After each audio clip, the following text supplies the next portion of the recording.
Welcome to Business Innovators Radio, featuring industry influencers and trendsetters sharing proven strategies to help you build a better life right now.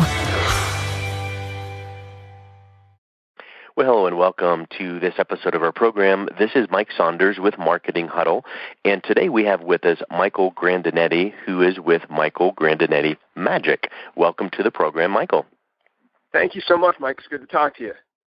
Hey, so obviously you're with a magic production, and obviously it is your magic production. So tell us a little bit about your background and how you got started in magic. Well, I always tell people I'm a very lucky person. I get to wake up every day and do something that I love to do. I'm excited to get to work every day. I saw magic when I was a kid. Like a lot of kids, I got a magic set for Christmas. I think it's a pretty popular gift. But for some reason, I was just hooked on this magic set when I got it. It just pulled me in. And from that moment forward, from 5 years old on, I was just determined to become a magician. There was never any kind of plan B in my mind of what I would do if I wasn't a magician. It was just all about, this is what I want to do.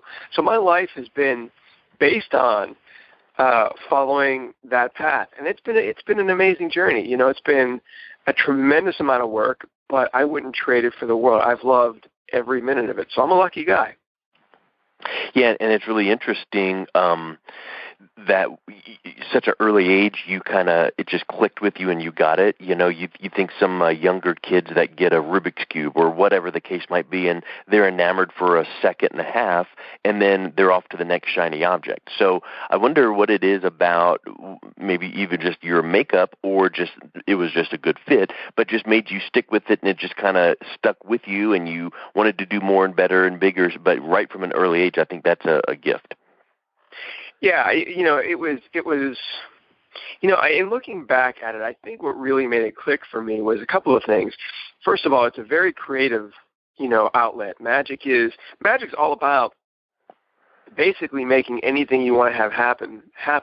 So when you're a little kid and you have this, it just makes your mind kind of start spinning with all these creative possibilities. And I think I always enjoyed that. I enjoyed the creative side of things. I was always kind of I enjoyed all the the creative kind of elements as a kid, but even more than that, I was a shy child, and magic gave me a way to learn to feel comfortable with communicating with people. I mean, I wasn't paralyzingly shy, but I was shy, and so when you have magic to perform, you don't have to rely on just speaking to people. You have this this other thing that you're kind of doing that is sort of your safety net when you're communicating with people. And I think that, was something that, I found positive. Even if I didn't realize it at the time, I think subconsciously, I think that was a benefit that attracted me to it.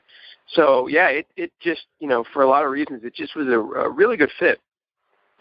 Probably we could get some type of psychologist, relationship coach, and probably could confirm that, hey, if we have someone that is introverted, shy, no matter what their age is, why don't we put them through like a Magic 101 course where they can start going out to their friends, family, and business associates and kind of jump-starting their, social acumen with doing some of that. Because I really do think whether it's acting, magic, some of those tools or crutches that gets people focused off of you but on what you're doing, but then it gets you in the flow of actually communicating and interacting with people, so that when you don't have that crutch, it's a whole lot easier. So I think that's a really neat realization. And then now it just becomes part of you, because it's just so ingrained that, people don't bite, they're not going to yell at me, and now I can actually communicate with people. So I think that's pretty cool.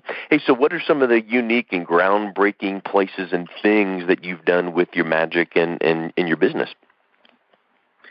Well, that's been one of the most enjoyable parts of my work, is that I've always been motivated to take magic to all these different places. And I mean, to answer your question, we've performed everywhere from NFL football stadiums while surrounded by 70,000 people. We've done NFL halftime shows. We've done NBA basketball halftime shows surrounded by 20,000 people in these large arenas, which is really interesting for magic, because you're performing while you're surrounded by 360 degrees by the audience, and people are looking down at you. And when you do the stadiums, you're in outdoors. You have the weather to contend with, so it's a unique challenge, but it's a thrill. I got to tell you, it is a thrill no matter how many times you do it.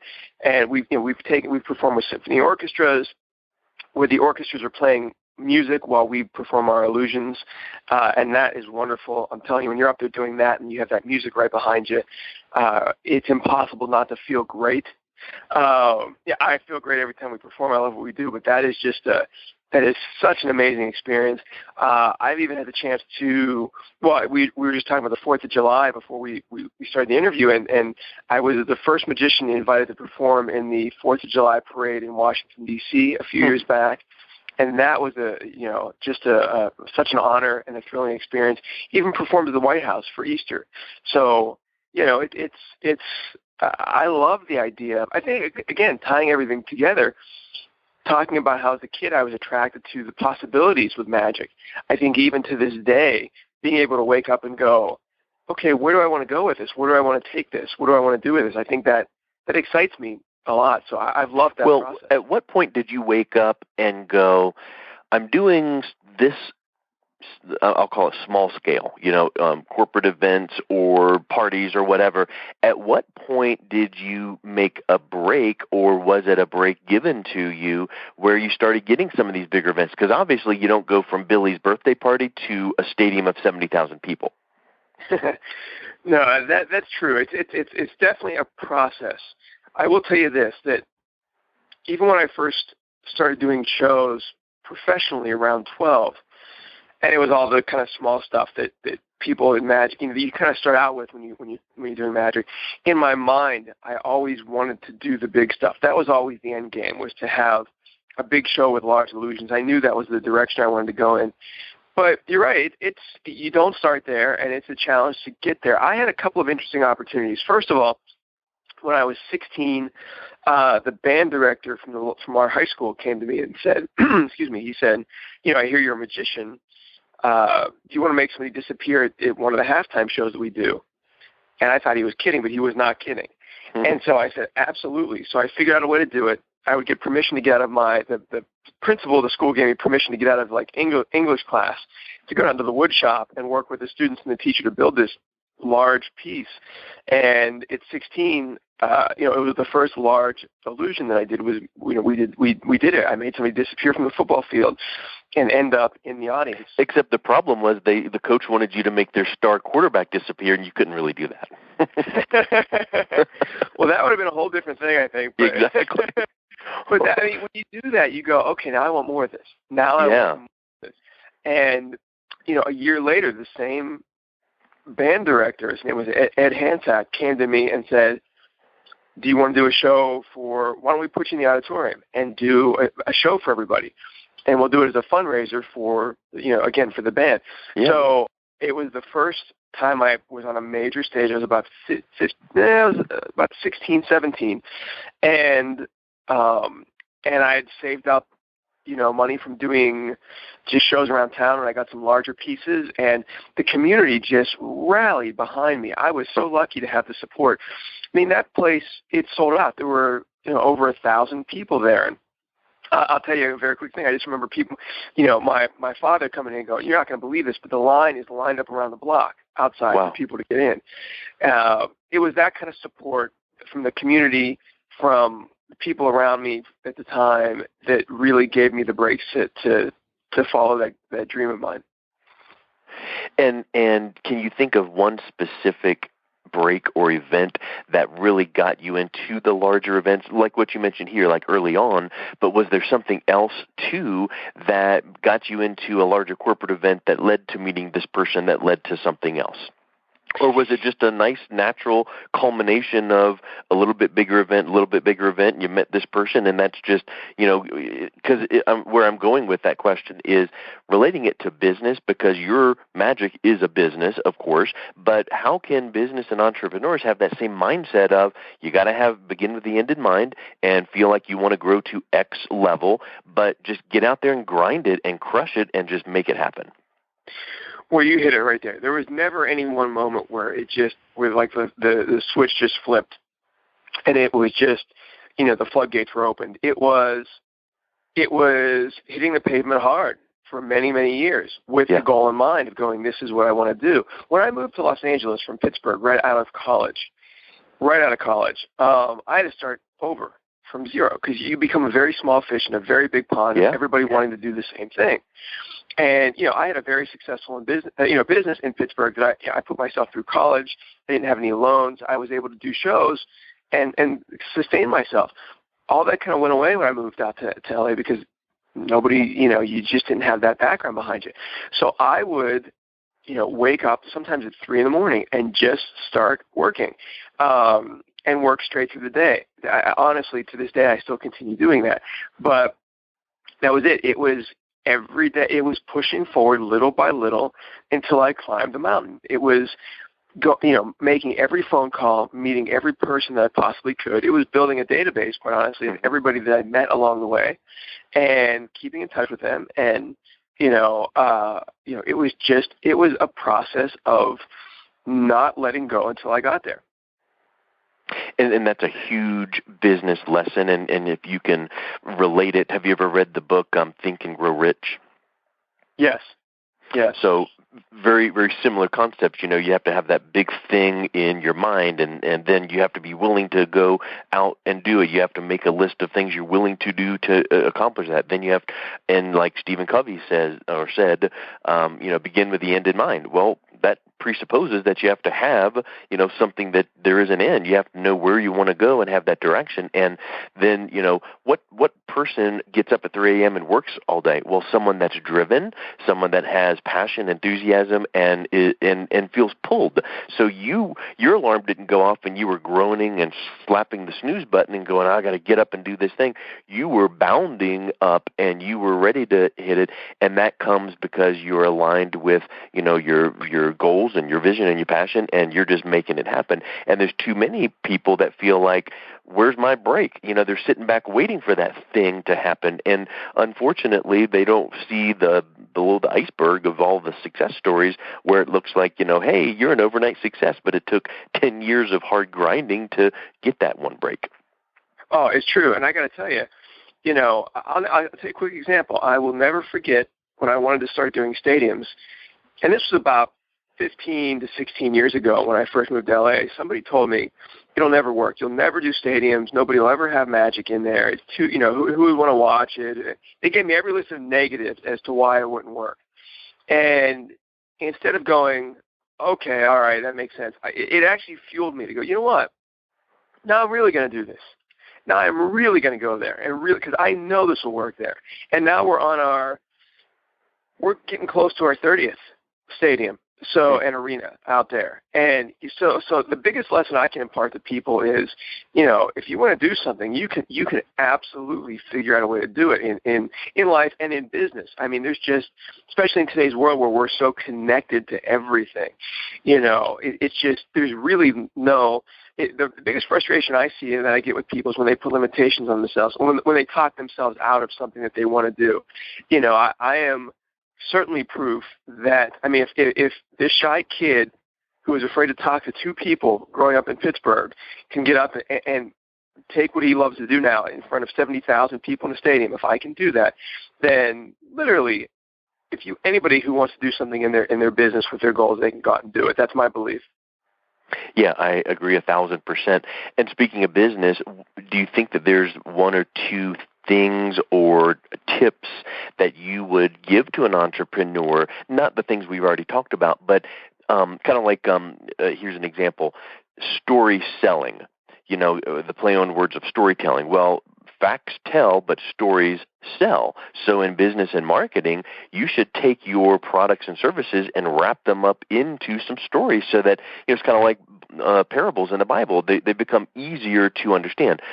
Are there any elements of magic that an entrepreneur could use, not doing card tricks for their customers, but anything that you could think of like to make something magical in their business?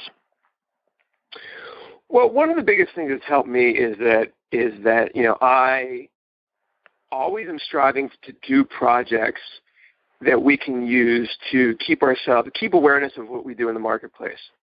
And I think that's really important. I think that, the television show that we're currently on, that's certainly a big help.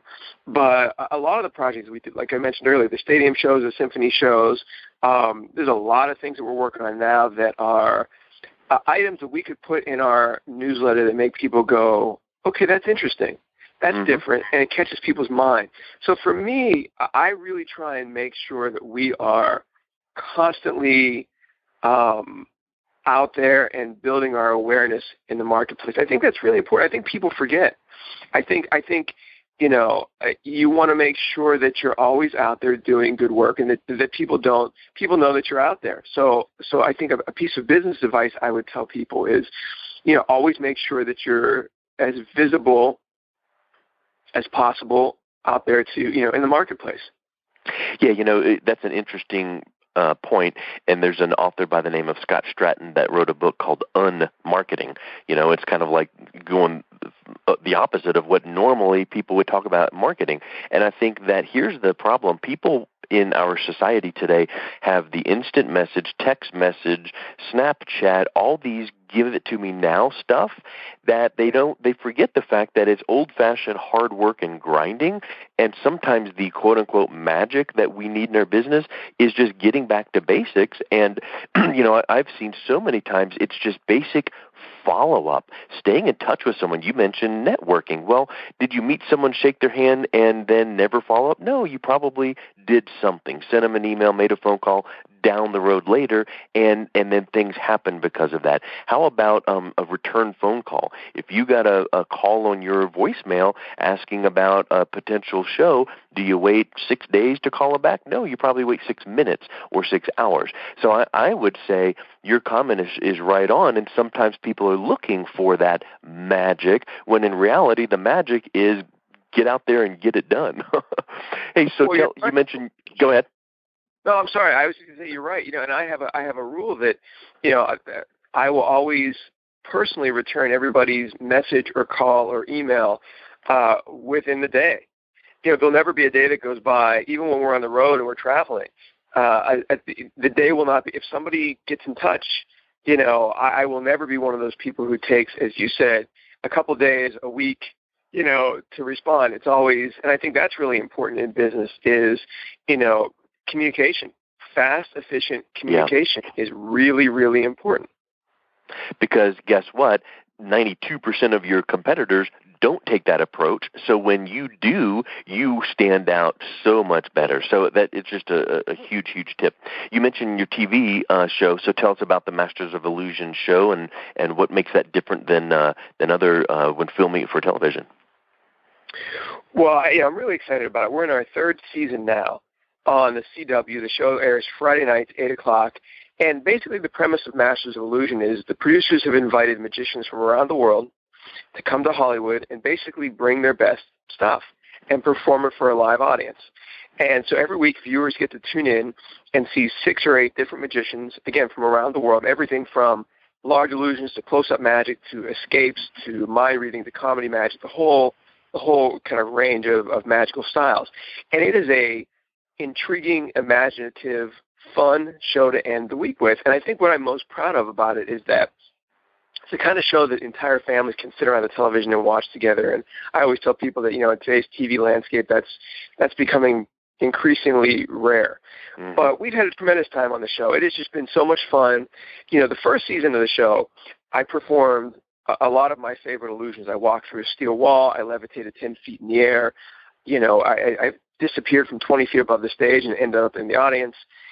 When the second season came around and the third season came around, the fun challenge for me was, how do I top that? What do I do different? What do I do? So every year it's been kind of a fun challenge for me to come up with, 6 or 8 different illusions that I hope are even better than what we did in the previous season. I always tell people I don't at all compete with other magicians, but I very much compete with myself.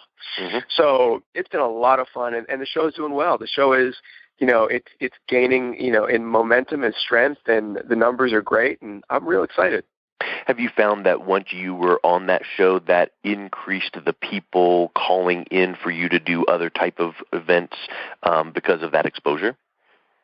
Yeah, I mean, the show gets, well over 1 million viewers every week, and then even then some because of repeat viewings and, all the other ways to watch it online and DVR and the whole 9 yards. And yeah, that kind of, it goes back to what we were saying earlier, the visibility and the awareness that creates is certainly helpful.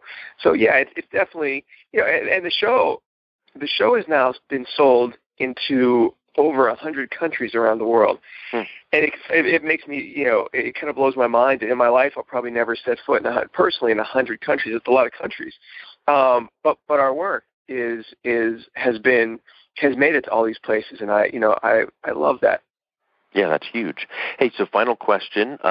What do you think about all of the tell-all secrets magic shows that expose tricks that once in a while you see coming up where it's like, here's how you do this, this, and this? A, are they accurate? And B, as a magician, does it just enrage you that people are doing that? Well, I'm glad you brought that up. Here's the real secret of it. The real secret of it is a couple of things. Number one, 9 times out of 10, even more than that, it's like 99% of the time, the stuff that they're saying are the secrets of magic are not the real secrets of magic. They're inventing their own kind of techniques that are things that a magician would never really use. But the biggest secret in that is that, anybody who watches that kind of stuff they're not hurting the magician. They're hurting themselves. I've continued to work, and magicians have continued to work around the world, very much since those shows came out even 20 years ago. That, believe it or not, those shows are that old already. Wow. But, in our lifetimes, the feeling of amazement is such a positive thing, but it's also such a rare thing. We don't get that hardly anywhere in our day. To be able to watch magic and feel amazed is a very rare thing. So by losing that, by trying to go, okay, I'm going to watch this thing and try and figure out how the magic works, well, what you're doing is you're robbing yourself of that positive, uplifting, exciting emotion of amazement. I know this because, as a magician, I don't get to. I think like a magician. I can't watch any magic and not start to analyze it and decipher it. I think any magician will tell you that. Any film director will tell you that about watching a movie. I miss being able to be good, to feel amazed. So it's kind of like Christmas morning, your parents going, okay, and box A is this gift, box B is this gift, and they hand you a printout, and it's like, okay, go open it, and you're like, wow, really? That's exactly right. That you hit the nail on the head. It takes it takes the thunder out of it, takes the surprise out of it, takes the fun out of it. So, people, if they don't, they're just hurting them. They're not hurting magic. They're hurting themselves. And I kind of tell people it's so much more fun to feel that amazement. I wish I could shut off the magician switch in my mind sometimes and go back to that feeling, because it's a wonderful feeling. Well, excellent points, and I enjoyed getting to know you. So what is the best way that people can learn more about your upcoming shows? Well, I appreciate you asking that. So I always tell people to, first of all, feel free to connect on social media. I'm on Facebook under Michael Grandinetti. I'm on Twitter under Grandinetti MG. I'm on Instagram as Michael Grandinetti. Also, my website, michaelgrandinetti.com. We have a bunch of photos and videos and updates on our schedule up there. And like I said, we're on the road 80% of the year. So if anybody ever sees a magician with a really long Italian last name coming to their town, it's probably me. So come and see us and say hi after the show. I love to meet people. I love to hear from people. Awesome. Well, Michael, thank you so much for your time. It was wonderful getting to know you. Mike, thank you so much. Really great talking with you. Thanks for listening to Business Innovators Radio. To hear all episodes featuring leading industry influencers and trendsetters, visit us online at businessinnovatorsradio.com today.